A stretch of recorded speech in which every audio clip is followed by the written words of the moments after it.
जय जय श्री राम। आप सभी का जीवन मंगलमय हो। भारत संस्कार मंच YouTube channel, Facebook, Instagram, Twitter, x में आप सभी महान भावों का वंदन, अभिनंदन एवं स्वागत है। भारत की संस्कार, संस्कृति, परंपराओं का जो परम लक्ष्य है, प्रयोजन है, सबको स्वस्थ रखना है, सब में सामर्थ्य को जगाना है, सामर्थ्य को बढ़ाना है, सत्कार और सत्कर्म, सत्कार को स्वीकार करना है, सहयोग और सहानुभूति ही इसकी परम बल है, परम शक्ति है। इस सामर्थ्य को बढ़ा करके अंदर, शरीर के अंदर की साफ सफाई, सिर्फ शरीर के बाहर की ही साफ सफाई नहीं, शरीर के अंदर की शुचिता, अभ्यंतर शुचिता पर जोर दिया गया है। अंदर जो शक्तियाँ, सामर्थ्य सुषुप्ता अवस्था में हैं, 14 रत्न, 14 मर्म, 7 चक्र, उन्हें जागृत करने का ये अभियान है।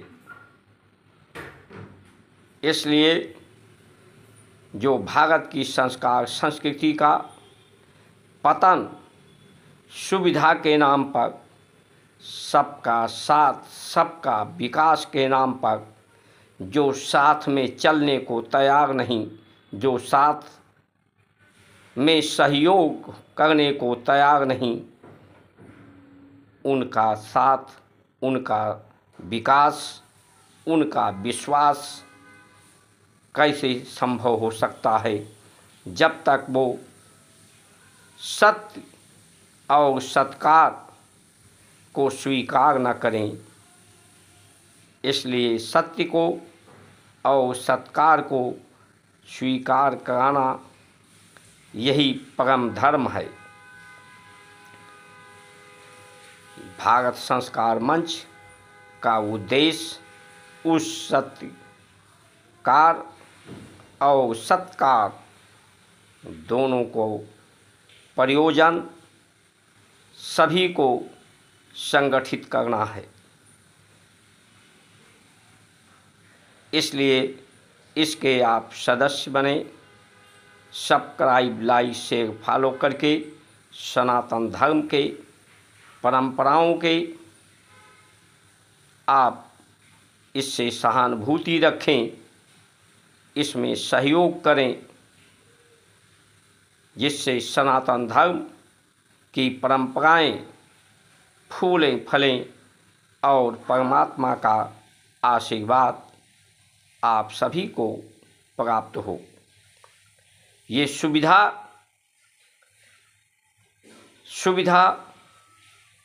वेद को सुविधाजनक करने के लिए उपनिषद बनाए गए। उसके बाद सुविधा के नाम पर अलग अलग पंथ, संप्रदाय बनाए गए, जबकि मूलभूत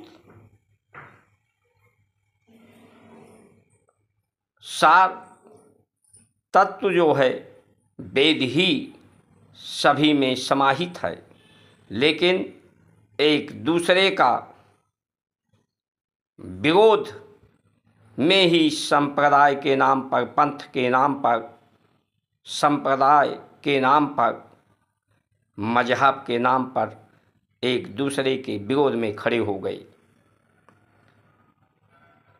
जबकि इसका प्रयोजन धर्म का सबको एक समान सुअवसर प्रदान करना है, सेवा का।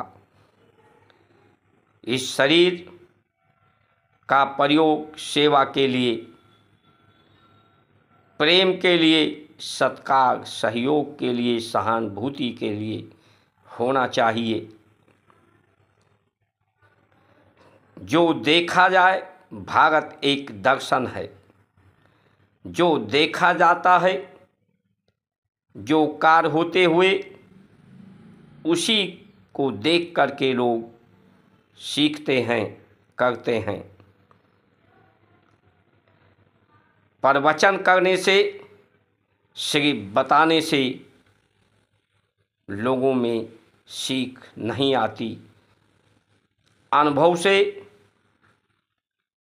और देख करके ही लोगों में सद्ज्ञान आता है। हमारे जो वेद हैं वो परम तत्व का ज्ञान है, तत्व का ज्ञान है। उन तत्वों को परिष्कृत करने का, पवित्र करने का ही संज्ञान है। जिस तरह से ऊपर से जल बरसता है, धरती पर पड़ता है, नाली में पड़ता है तो नाली जैसा हो जाता है, नदी में पड़ता है नदी के जल के जैसे हो जाता है, सीप में पड़ता है तो मोती, स्वाति का बूंद मोती हो जाता है, बांस में पड़ता है तो वंश लोचन हो जाता है, गौ के कान में पड़ता है तो गोलोचन हो जाता है। जल तो एक ही है। वही जल पृथ्वी पर पड़ता है तो मटमैला हो जाता है, गंदा हो जाता है।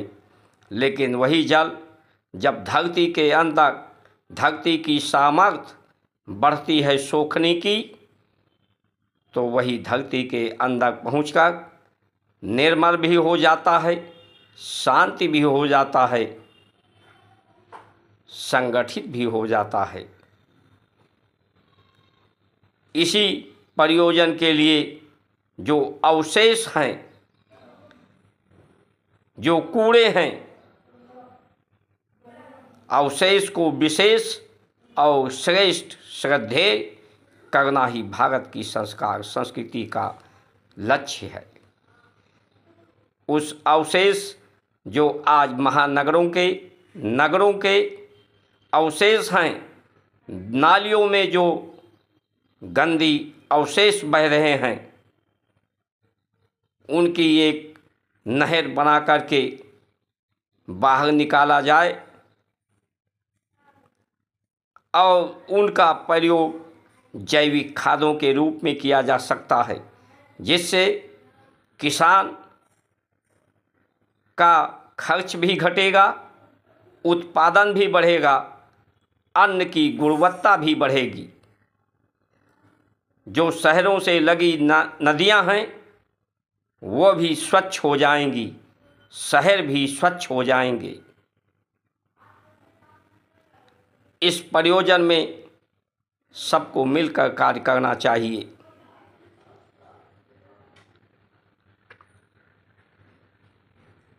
इसलिए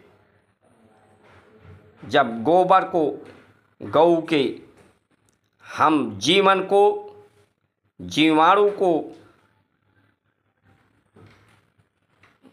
जीव ही जीव का आहारा, भारत की संस्कार संस्कृति जीव का आहार करती है, जिसमें जैविक होता है, जीवाश्म होते हैं। गौ के दूध में, गौ के दही में, उसके मक्खन में बहुसंख्य जीवाणु होते हैं, जीवाश्म होते हैं। गोबर में गौ के अधिकांश जीवाणु होते हैं। ये जीवाणु ही जीवन प्रदान करते हैं। इसलिए पवित्रता शरीर के अंदर की, धरती की, वायुमंडल की, क्योंकि प्रकृति का मूल ही ये शरीर है। प्रकृति हमारी सुरक्षित रहेगी, सुगंधित रहेगी, तो जीवन भी सुरक्षित और सुगंधित रहेगा। वेद में हमारे एक ऋग्वेद है जो आयुर्वेद है, जो आयु देने वाला है, सामर्थ्य बढ़ाने वाला है, रोग को जड़ से समाप्त करने वाला है, निरोग करने वाला है। लेकिन आज उसकी उपयोगिता समाप्त लगभग के कगार पर है। भारतीय परंपराएं पतन की तरफ जा रही हैं, जिनका मार्ग उन्नति और प्रगति का, व्यास का और न्यास का है।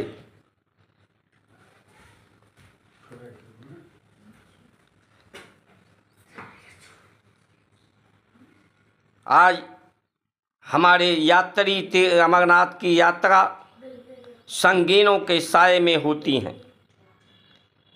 हज की यात्रा शांतिपूर्ण ढंग से होता है। उन्हें प्रोत्साहित धनराशि देकर सरकारें करती हैं। मदरसों को धन देकर प्रोत्साहित किया जाता है।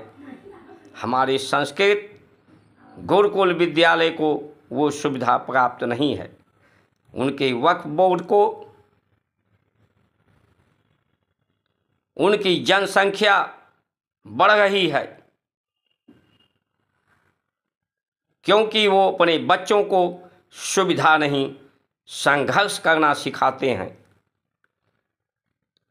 हिंदू अपने बच्चों को सुविधा देने के लिए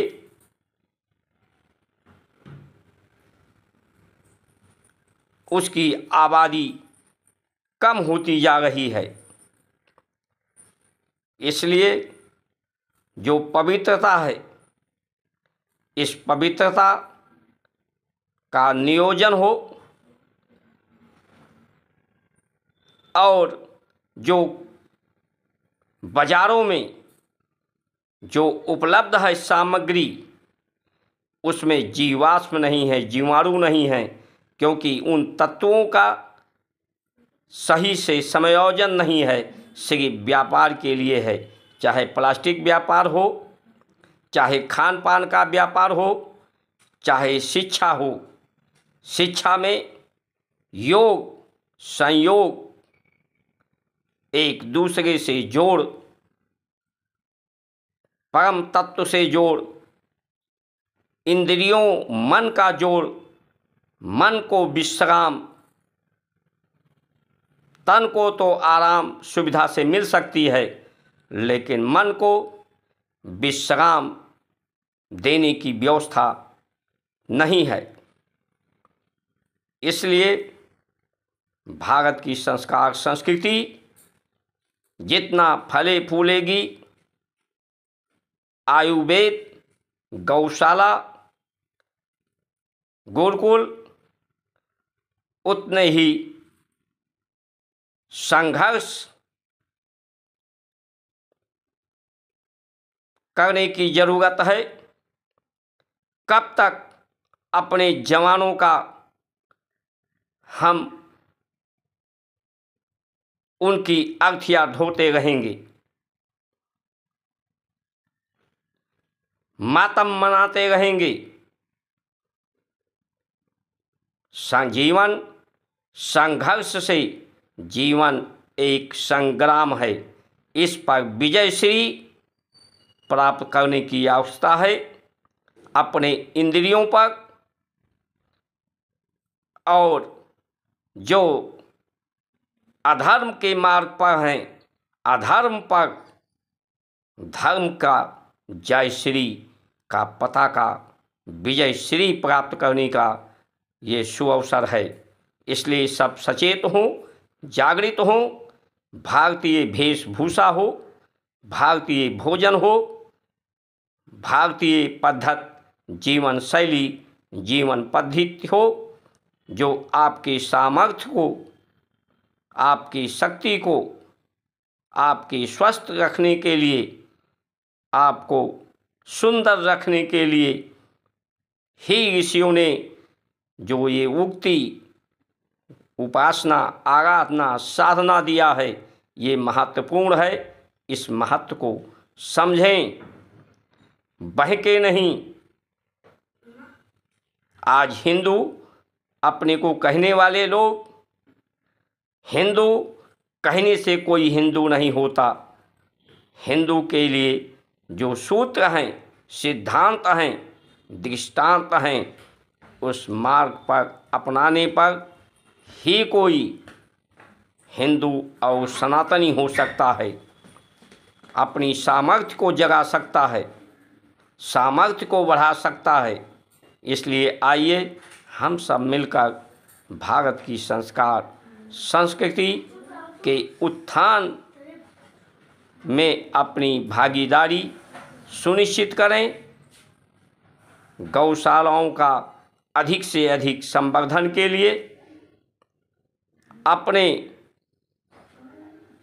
कमाई के कुछ अंश को दान करें। ये शरीर